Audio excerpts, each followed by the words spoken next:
상법, 기업의 인적 요소. 상인이랑 상업사용인 하겠습니다. 자, 상인은 자기 명의로 상행위를 영업으로 하는 자를 말한다. 자, 상인 성립 요건, 자기 명의인지, 상행위, 돈 주고 팔았는지, 영업소, 반복적으로 계속적으로 하는지. 여기서 자기 명의란 형식적 명의가 아니라 권리 의무 귀속 주체를 의미한다. 그러니까 이제 뭐 알바생을 쓸 수도 있겠죠. 근데 알바생 보고 상행위를 하지 않죠. 따라서 인허가 명의, 사업자 등록 명의와 실제 영업 주체가 다르다면 실제 영업 주체가 상인이 된다. 예를 들면 이제 영업 사업자 등록 명의를 대리해줄 수도 있겠죠. 그럴 때는 실제로 영업한 사람이 상인이 되고, 당연 상인, 자연인 상인이 있고, 영업으로 하는 자는 당연히 상인이 된다. 상점 운영, 제조업, 운송업, 동해업. 자, 의제 상인, 상행위를 하지 않더라도 법률이 상인으로 보는 경우는 이제 회사. 회사는 이제 상행위를 하지 않지만은 상인으로 보죠. 소상인, 자본금이 1,000만 원 이하이고 회사가 아닌 상인. 소상인의 경우에는 상업 장부, 등기, 영업 양도 요 규정이 적용되진 않아요. 왜냐? 규모가 너무 작기 때문에. 그러나 지배인 규정은 적용된다. 상행이란 상인이 영업으로 하는 행위이다. 자, 기본적 상행위와 보조적 상행위가 있는데 기본적인 것은 행위의 성질상 상행위로 규정된 것. 매매, 운송업, 보험업, 창고, 금융업 등이 있고, 보조적은 이제 영업을 위하여 하는 행위, 이제 사업자금 대출 이런 게 있겠죠. 영업자금 차입, 점포 임차, 영업설비 구입, 요게 다 영업을 위한 거죠. 보조적 상행위입니다. 영업 개시 전에 하는 행위라도 영업을 위한 준비 행위라면 사행 규정이 적용될 수 있다. 요런 것들. 개업 준비 행위에 상행위 규정을 적용시키기 위해 영업의사가 일반적 대리적으로 표시를 필요 없다. 왜냐? 영업을 아직 안 했는데 이제 그걸 하기 위해서 준비하는 과정인데, 자, 일반적 대리적으로 표시될 필요가 있다 하면 너무 이제 많이 적용이 안 되겠죠? 객관적으로 영업 준비 행위면 충분하다. 상인의 행위는 영업을 위한 것으로 추정된다. 따라서 상인이 행위를 하면 원칙적으로 보조적 상행위를 본다. 그러나 개인적 투자, 개인적 부동산 취득, 개인적 금전 대여는 상행위가 아니다. 왜냐? 영업과 무관하므로. 적용 범위, 원칙적으로 상인의 상행위에 적용된다. 상법은. 그러나 다음 경우에도 적용될 수 있다. 당사자 중 1인의 행위가 상행위이면 전원에게 상법 적용. 그러니까 이제 우리가 도매 시장을 갔어요. 물건을 샀죠. 그러면 상법이 적용된다는 소리입니다. 비상인과 상인 사이의 거래라도 상인에게 상행이면 상법 적용. 공법인의 상행인, 공법인이라도 사법상 거래 행위를 하면 상행위가 될 수 있다. 다만 변령의 규정이 없는 경우에 하나의 상법 적용. 공기업 계약했을 때, 매매했을 때. 그러나 공공사업 수행 행위는 상행위가 아니다. 예를 들면 택지 개발, 토지 매수 이런 것들. 자유직업자의 상해석. 자유직업자, 변호사, 법무사, 의사, 회계사가 있죠. 이제 전문직. 왜냐? 상인적인 방법에 의한 영업이 아니기 때문에. 전문직 서비스는 상행위가 아니다. 왜냐? 이게 우리 일상에서 다 필요하죠. 그리고 전문가를 찾아갈 수밖에 없기 때문에 상행위가 아닌 거예요. 상사채권.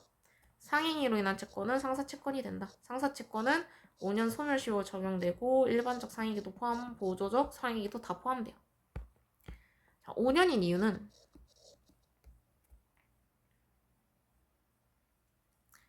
상사채권이 5년인 이유는 회사가 너무 소멸과 생성이 빨리 돼서 빨리빨리 니네 소멸시효 끝나기 전에 다 청구해서 받아내라 이런 의미예요. 왜냐면 회사가 사라질 수도 있기 때문에. 공익법인과 상사채권, 비영리 법인의 행위는 원칙적으로 상행위가 아니다. 자, 비영리 법인이 뭐냐? 우리가 주식회사는 영리법인이라 하거든요. 자, 이익 도모 회사라고 생각하면 돼요. 도모 회사. 비영리.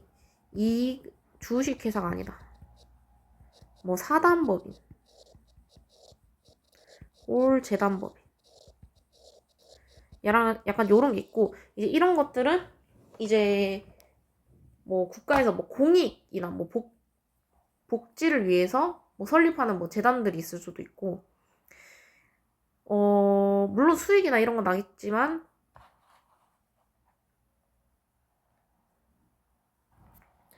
자, 영리법인은 이익을, 자, 주식회사이기 때문에 얘는 배당을 해요. 근데 사단법인이나 재단법인은 이익이 생겨요. 그러면 배당하지 않고 다시 뭐 이제 뭐 장학금을 하거나 연구비로 쓰거나 요런 식으로 돌아갑니다. 그래서 그냥 쉽게 말해서 이익 추구 집단. 이익 추구, 얘는 이익 비추구. 자, 그렇기 때문에 이익을 추구하지 않기 때문에 원칙적으로는 상해가 아니에요. 그러나 상대방이 상인이면 그 행위가 영업을 위한 것이라면 일반적 상행이랑 상사채권이 해당됩니다. 이거는 똑같죠? 예를 들면 새마을 금고 대출 받았어요. 금고 행위는 비영리인데 상인이 영업을 위해 대출 받았어요. 그럼 상사채권으로 됩니다. 자, 1번부터 볼게요. 상행위에 관한 설명 중 옳지 않은 것. 당사자 쌍방에 대하여 모두 상행위가 되는 행위로 인한 채권뿐 아니라 당사자 1방에 대해서만 상행위에 해당되는 행위로 인한 채권도 5년 소멸시효 기간이 적용되는 상사채권에 해당되고 기본적 상행뿐만 아니라 보조적 상행이 포함된다. 맞죠? 회사는 상행위를 하지 않더라도 상인으로 보고 영업을 위하여 하는 행위도 상행이고 상인의 행위는 영업을 위하는 것으로 추정된다. 그러나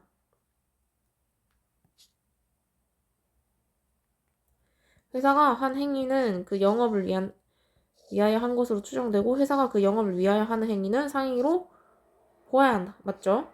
회사는 자기 명의로 상행위 하는 자를 의미하는데 여기서 자기 명의란 권리, 의무, 귀속 주체로 된다는 뜻으로 실질에 따라 판단하여야 하므로 신고한 사업 등록상 명의와 실제 영업상 주체가 다를 경우 후자가 상행이 된다. 맞죠? 한국토지공사가 택지개발 산업을 시행하기 위해서 토지 소유로부터 토지를 매수하는 행위를 한 경우 자, 지금 공익이에요. 공사가 택지개발을 사업을 시행하기 위해서 지금 토지를 매수했어요. 그러면 상행위로 보지 않습니다. 공법 적용. 그리고 1인의 행위가 상행일 때는 전원에 대해서 상법 적용되므로 자, 이것도 맞죠? 2번 상인과 상행위에 대한 설명 중 옳지 않은 것. 영업의 목적인 상행위를 개시하기 전에 영업을 준비한 준비 행위는 상법 규정 적용될 수 있죠. 자, 규정 적용되기 위해서는 자, 대외적으로 표시되지 않아도 기업 준비 행위만 하면은 상행위 적용이 가능합니다. 자, 회사는 그냥 상인으로 보고 회사 기관인 대표이사가 개인의 회사 운영 자금으로 사용하려고 지금 회사 운영 자금으로 투자를 받더라도 그것만으로 상행위에 해당하는 것은 아니다. 맞아요. 다 따져봐야 됩니다. 자, 상인이 그 영업과 관계없이 개인 자격에서 돈을 투자하는 행위는 상인의 기존 영업을 위한 보조적 행위가 아니다. 맞죠? 개인 자격에서 돈을 투자하는 행위, 영업과 상관없이. 그러면 보조적 상행위가 아니죠. 자, 3번 상법상 상행과 상법 적용에 관한 설명이 옳지 않은 것. 공법인의 상행위에 대해서는 법령에 따른 규정이 없는 경우 상법 적용되죠. 행정관청에 의한 명의나 국세청에 신고한 등록장 명의와 실제 영업상 주체가 다를 경우 자기 명의로 실제 영업상 주체가 상인이 되죠. 변호사와 법무사는 자, 상인적 방법으로 영업하는 자로 볼 수 없죠. 자, 자본금 1,000만 원 미만 소상인에게는 상표 규정이 적용되지 아니하는데 요 지배인 요거는 적용됩니다.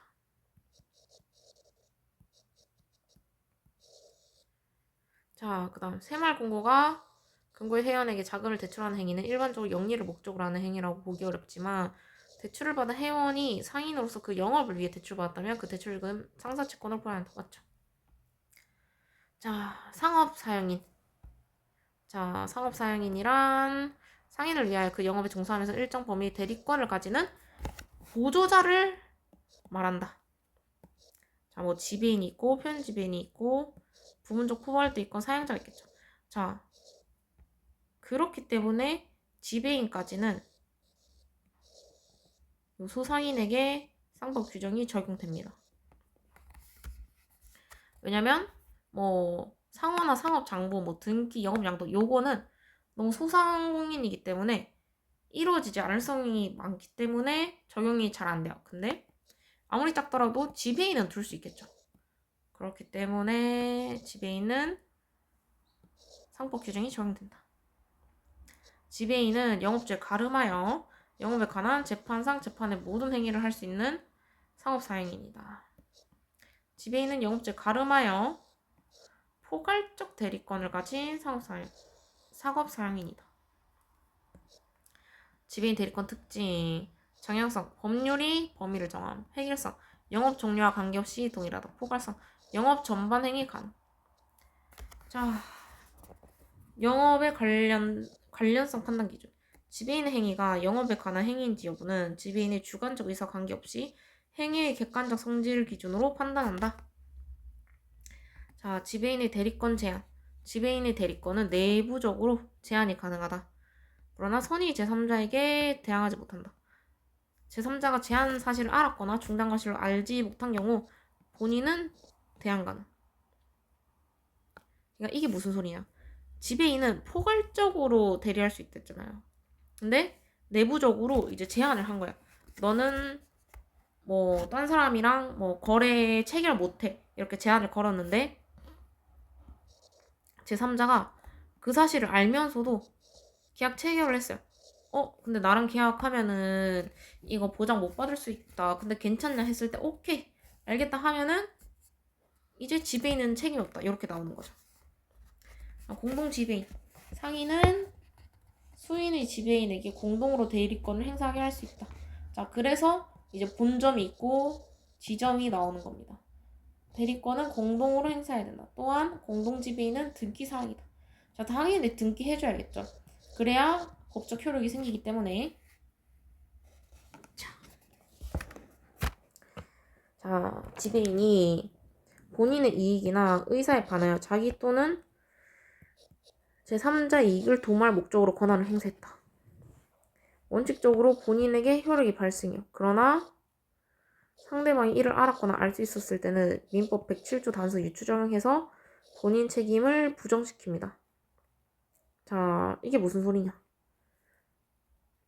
이제 지배인이 마치 가능한 것처럼 얘기를 해서 속인 거예요. 그래서 이 사람한테 이득 주겠다 해가지고 뭐 회사에 이렇게 이익이 있으면은 이 정도를 파는데 요거를 떼서 준 거죠. 싸게. 그럼 당연히 이 본인이라 함은 그냥 회사라 생각하면 돼요. 회사. 이제 지배인을 쓴 이제 상인이라 생각하면 돼요. 원칙적으로 상인에게 효력이 발생됩니다. 왜냐면 상인이 책임을 져야 된다. 그래도. 근데 상대방이 알았으면은 책임 안 져도 된다. 자, 지배인의 어음행위.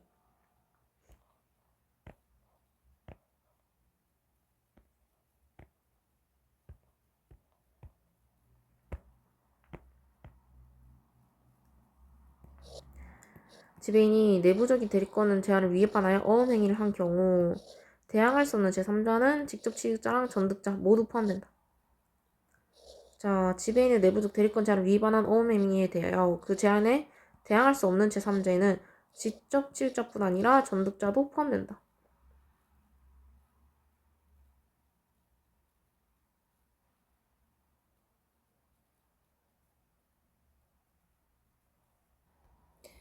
그러니까 이제 대항 불가는 지배인이 위반했으니까 나 돈 못 줘 이렇게 할 수 없다는 거예요. 왜냐 이 선의로 취득한 거기 때문에. 자, 표현 지배인이란 지배인으로 인정될 만한 명칭을 사용하여 지배인으로 오인될 외관을 형성한 자를 말한다. 표현 지배인은 자, 지배인과 다르죠. 영업에 관한 재판 외 행위에 한하여 지배인과 동일한 권한이 있다. 따라서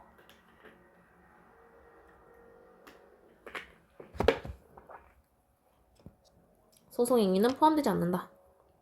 재판 불가. 자, 표현 지배인 여부는 이런 거를 종합적으로 판단해요. 자, 그리고 부분적 포괄 대리권 사용자란 특정 영업 또는 특정 상황에 대해서 포괄적 대리권을 가진 사용인이에요. 그러니까 너는 영업에서 요 정도는 허락해줄게. 너는 뭐 이제 뭐 재무에서 요 정도는 허락해줄게. 요런 표현 부분적인 부분에 하나여만 대리권을 가진 거예요. 권한범위는 이제 뭐 직무 성질, 통상 업무 범위, 거래 관행을 기준으로 판단하고 자 판례상 권한 범위는 건설회사 현장 소장은 이제 당연히 채무에 관해서는 권한 없겠죠. 격리부장 그 대신 뭐 자금 수입 지출, 은행 거래, 회계 관리 권한이 있고 독자적인 건 당연히 안 되겠죠.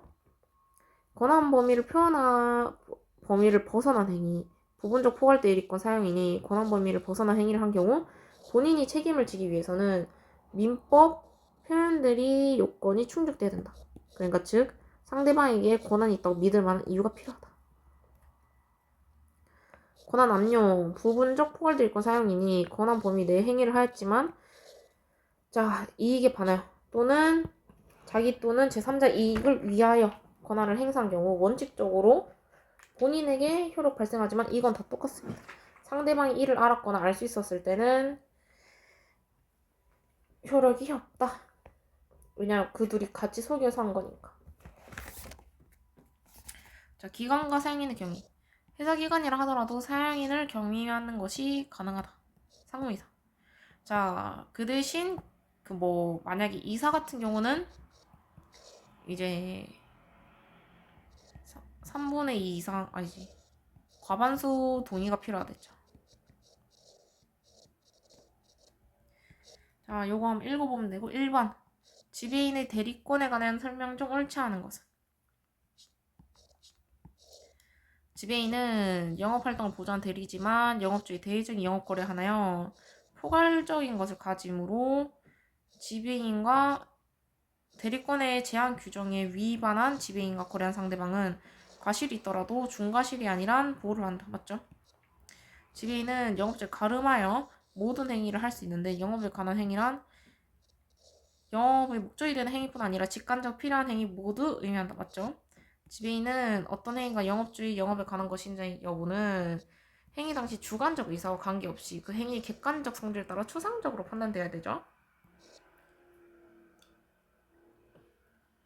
지배인의 행위가 영업에 관한 것으로 대리권한 범위 내의 행위라 하더라도 영업주 본인의 이익이나 의사에 반하거나 자기 또는 제3자 이익을 도모할 목적으로 그 권한을 행사한 경우 유추 해석상 그 지배인 행위에 대하여 영업주 본인은 아무런 책임을 지지 않는다고 보아야 한다. 언제? 그 상대방이 지배인의 진위를 알았거나 알 수 있었을 때.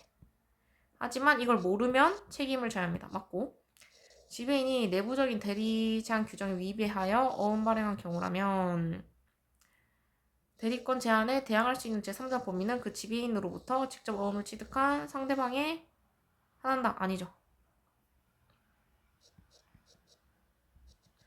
상대방, 전득자 모두 가능.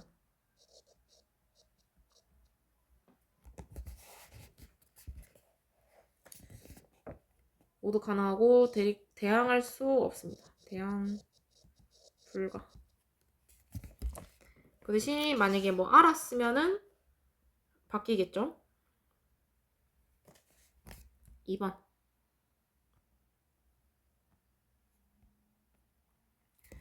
상법상 옳은 것은 자 지배인은 모든 행위를 할 수 있는 맞죠. 자, 그 다음에 상인은 공동으로 대리권 행사하게 할 수 있고 지배인 1인에 대한 의사표시만으로도 당연하죠. 본점 또는 지점의 지점장 그 밖의 지배인으로 인정될 만한 명칭을 사용하는 자는 본점 또는 지점의 지배인과 동일한 권한이 있는 것으로 보고 재판상 행위는 아니라고 했습니다. 행위는 불가. 인정될 만한 명칭을 사용하는 자가 아니라 대리권이 있어야 된다 했죠. 아니면 지배인으로 뭐 등기가 돼 있거나 지배인의 행위가 영업에 관한 것인지는 지배 행위 당시 주관적 의사와 관계없이 추상적으로 판단해야 된다. 어음 행위는 객관적으로 영업에 관한 행위로서 대리권 범위에 속하는 행위이므로 개인적 목적을 위하여 어음 행위를 한 경우에도 그 행위 효력은 영업적에 미친다. 자, 이러한 법리는 표현 지배인 경우에도 동일하게 적용할 수 있다. 맞죠? 상법상 지배인에 관한 규정은 소상공인에게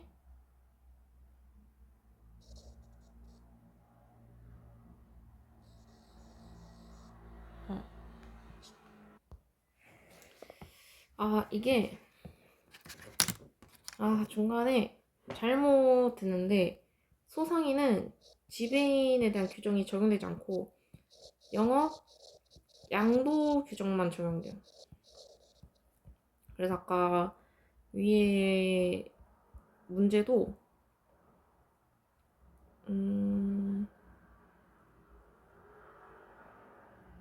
위에 소상인 문제가 있었죠.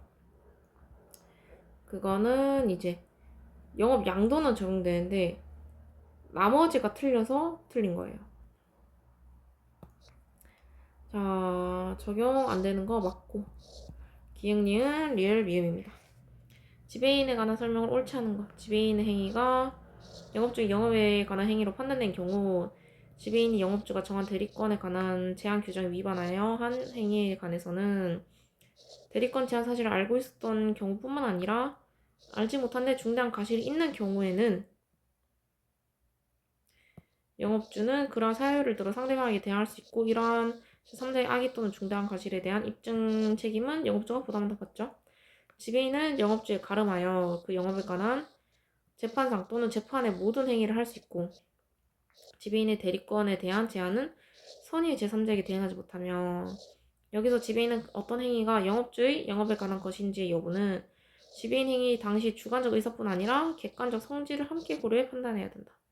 자, 주관적 의사는 고려하지 않습니다. 왜냐? 속이려면 무조건 주관적으로 다 속일 수 있어요. 그렇기 때문에 이건 고려하지 않고 자, 3번 지배인의 행위가 영업에 관한 것으로서 대리 권한 범위 내의 행위라 하더라도 영업주 본인의 이익이나 의사에 반하여 자기 또는 제3자 이익을 도모할 목적으로 그 권한을 행사한 경우에 그 상대방이 지배인의 진위를 알았거나 알 수 있었을 때에는 유추해석상 그 지배인의 행위에 대하여 영업주 본인은 아무런 책임을 지지 않는다. 맞죠? 자, 지배인이 내부적인 대리권 제한 규정에 위배하여 어음행위를 한 경우 자, 직접 어음을 취득한 상대방뿐 아니라 그로 어음을 다시 배서받은 제3취득자도 이러한 대리권 제한에 대항할 수 있는 제3자의 범위는 자, 맞죠?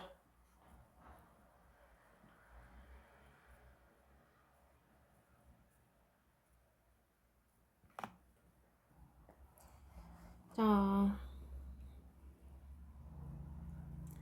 4번 어음행위를 한 경우 대항할 수 있는 제3자의 범위는 직접 취득자랑 배상도 받은 3취득자도 모두 포함됩니다.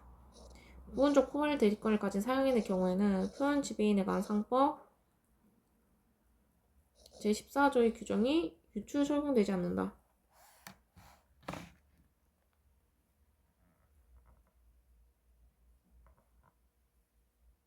자, 이게 무슨 소리냐? 자, 부분적 포괄 대리권을 가진 사용인의 경우 내가 이만큼을 이미 권리가 있어요. 근데 표현 지배인은 이제 권리가 있지만 있는 것처럼 보인단 말이죠.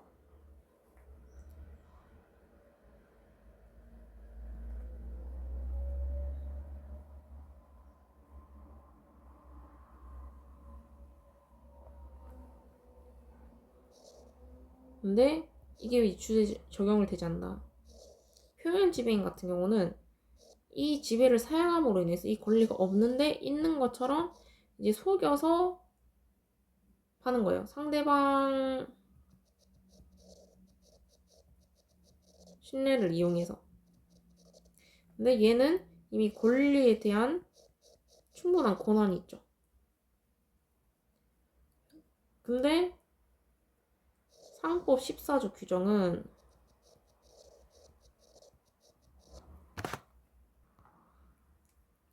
자, 이게 뭐냐?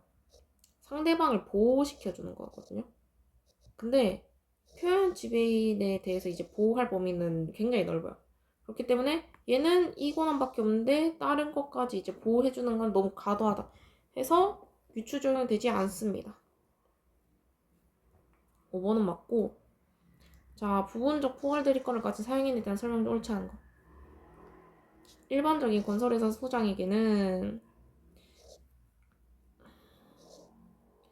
자, 거래 상대방에 대하여 취득한 채권을 대가 없이 일방적으로 포기할 권한이 위임되어 있다고 볼 수 없죠. 부분적 포괄 대리권을 가진 사업 사용인이 특정된 영업이나 특정 사항에 속하지 아니하는 행위를 한 경우 영업주가 책임을 지기 위해서는 위법상 표현 대리 법리에 의하여 그 상업 사용인과 거래한 상대방이 그 상업 사용인에게 그 권한이 있다고 믿을 만한 정당한 이유가 있어야 된다. 자, 이유가 있어야 된다. 그렇기 때문에 이 5번이 맞는 소리예요. 유추 적용되지 않는다. 이유가 있어야지 그걸 적용시킬 수 있기 때문에 이유가 없으면은 뭐 유추해서 얘는 있으니까 뭐 되겠지, 이게 안 된다는 소리입니다. 상무이사는 주식회사 기관에 해당되므로 상법 제15조 소정의 부분적 포괄 대리권을 가지는 그 회사의 사용인을 겸임할 수 있죠.